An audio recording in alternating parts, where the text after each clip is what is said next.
What's up, my family? Listen, first-time listener, or you've been here the whole damn time. Hit that like, hit that subscribe, giddy up, let's go, enjoy the clip, no notes. Getting ready to make his Bellator debut, my good friend over here, Mr. Sean Superfly Felton. How are we doing, my friend? Getting the buzz cut? What's going on, y'all? Thanks for getting having lined me, up? baby. Getting lined up, getting brother? lined up at one of my spots look right fresh. here. I'm with you. Fade Factory. What's up, my brother? We live, baby. We live, baby.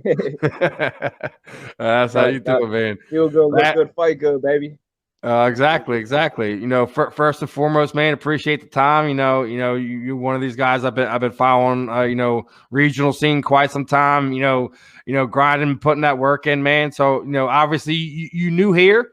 So kind of give everyone a kind of the 411 on you, man. Like who you are, where you're from, how you got into the game, and you know, how did we get to this point, man? Yeah, I got you. So yeah, Sean Superfly Felton. I'm from Buffalo, New York. Fighting out of WNY MMA. And honestly, man, I've been an athlete all my life since I've been about 5 years old. Played football for about 10 years, did track and field in college, played some other sports growing up in high school and stuff like that. And been a fan of the sport since about middle school. And after I was done with my collegiate career in college with track, lifting weights wasn't enough. So I was just like, man, I gotta do something. And I said, if my mind and my body could uphold doing the sport, then I would give it all I got. And, you know, 10 years later, here we are about to make that Bellator debut, baby. About to get that win. Now, speaking of leveling up, you're getting ready to level up in your own game here. You know, obviously the step up to Bellator. Yes, they're like, you know, me and you are already talking about they're hyping this kid up, you know, and all that.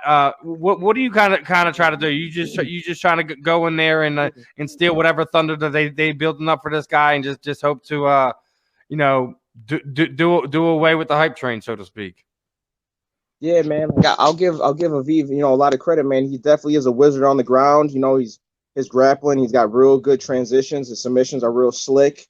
But you know, if I'm being honest, if I'm being real, like I've been saying, man, like not to discredit him, but they've been feeding this dude, like, you know, no disrespect, but they've been just feeding this dude just, you know, Cans. Honestly, bums, you know. Cans. I'll say it for you, Cans. Huh? I'll say it for you, Cans. Yeah, so like, and I saw one of his posts that, you know, they're like, yo, this is gonna be his toughest opponent yet, and you're damn right I am. And well, and I just you ain't even fought no just slouches either. Like, dude, like even one of your, like, dude, Elijah Harris is one of the guys on here, and he is an absolute freaking specimen. That dude should be fighting at fucking 70, man. I know, like, and I'm gonna be honest with you, like, I don't fight bums, and that's the difference. Like, yeah, I might have 2 losses on my record. One was to Anthony Romero, and then I did lose a split to Elijah, and that fight was real close. You know, could have went either way, but you know, those losses are lessons and that I took. And on fight night, Aviv's gonna realize that he's in for a world of problems when he can't do what he thinks that he's been doing in the first round, you know, of all his fights. So now you're sitting there saying his you know, what you feel of his thing that he's really displayed is his grappling. Is it going to be one of those things where you know you're going to play a lot of sprawl, try to keep him on the outside and put him away with one of those punches, or is it just however the fight kind of goes is where you can go with it? Yeah, man. Honestly, I just think it's not going to go the way he thinks it's going to. I think the way he thinks it's, you know, been going, and he's so used to getting it out of that in that first round. You know, he might. I don't want to give away too much, but you know, I can't wait for fight now. We're 6 days away. You know what I'm saying? And we've been working really hard with my camp at WNY MMA.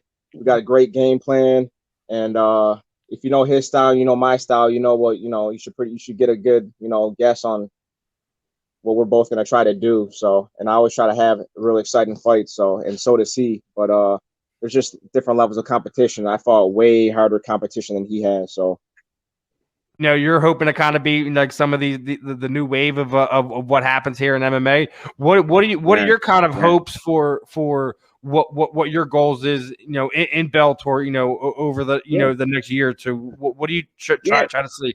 Like, do you like for argument's sake, you know, you get past this guy, like, do you want to take on the, you know, the pit bulls of the world, like, or do you want to move on from Bellator? Do you want to like you see a lot of these guys who do, you know, multiple sports, guys who want to win in multiple weight classes? What are some of your goals and aspirations inside of your combat sports career? Yeah, so I do have to say this. King of the Cage is I'm still linked with King of the Cage. I'm still signed with them. They're just under they just Loaning went you under out. because of COVID. So when they, you know, right now I'm with Bellator, and when I get this win in 6 days, we'll see what happens after that. Whether King of the Cage comes back, because I do have 2 fights under my contract with them. But if they don't come back, or when they come back, when I I don't get think this win in King six of the Cage days, has been we'll around for so long. I mean, I know COVID was rough because but they were like the regional promotion that literally went all Yeah. around the United States. for sure. So just one fight at a time. But yeah, like I was saying, get this win in 6 days when I do, and then we'll see what happens after that. If King of the Cage is back, then I'll finish my 2 fights with them. If not, then next person in line for Bellator, baby. I got somebody on my mind, but I'm gonna take care of business first in 6 days, and then then I'll say that person's name then. What I typically do here, right at the end, Sean, is kind of throw the proverbial microphone over you. Anyone you would like to Yeah. thank, training partners, teammates, shoot out your social media sites, Yeah. sponsors, any charities, anything like that you're working on. You want to let the people know that the time is yours, my friend. Got you, man. First and foremost, all glory goes to God. Thank you for having me on this show, and shout out to my gym, WNY MMA, all my family, all my friends, all my sponsors. Like I said, I'm at Rudy's Fade Factory right now. Buffalo Cryo, Eat Right Meal. That's my meal prep sponsor. Universal Chiropractic, Buffalo Orthopedic Sports and Massage, and Bellator for giving me this opportunity, baby. This is surreal. I can't wait. Gonna put on a show, about to shock a lot of people, shock the world, baby. And I just can't wait. Dreams are coming true, and I can't wait. 6 days out, and just very blessed and fortunate to have this opportunity.